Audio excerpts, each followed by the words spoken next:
नमस्कार सर्वांना. आम्ही निघालो सोमेश्वरचं दर्शन घेऊन लगेचच 12 ज्योतिर्लिंगापैकी एक ज्योतिर्लिंग ते म्हणजे आपल्या परळीतलं परळी वैजनाथाचं ज्योतिर्लिंग तिकडे निघालो. आणि आम्हाला जाता जाता खरोखरचेच महादेव, नंदी, हनुमान आणि एवढी मोठी महादेवाची मूर्ती भेटली ना, खूप छान.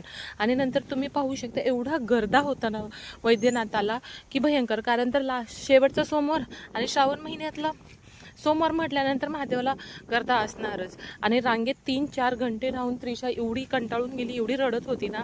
मग मी गाभाऱ्यामध्ये प्रवेश केल्यानंतर थोडे वेळ रांगेच्या बाहेर निघाली आणि त्रिशाला असं चालवलं, जेणेकरून की ती थोडीशी फ्रेश झाली. नंतर आम्ही लगेचच रांगेमध्ये लागून वैद्यनाथाचं दर्शन घेतलं. दर्शन झाल्यानंतर लगेच थोडंसं फोटोशूट काढलं आणि तिथे राणी अहिल्यादेवी होळकर यांच्या पुतळ्यासमोरही आम्ही दर्शन काढलं, ज्यांनी की हे मंदिर बांधलं आहे.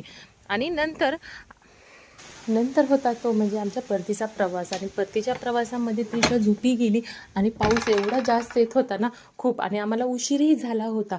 सो तुम्हाला माझा व्हिडिओ कसा वाटला नक्की कमेंटमध्ये सांगा. Thank you for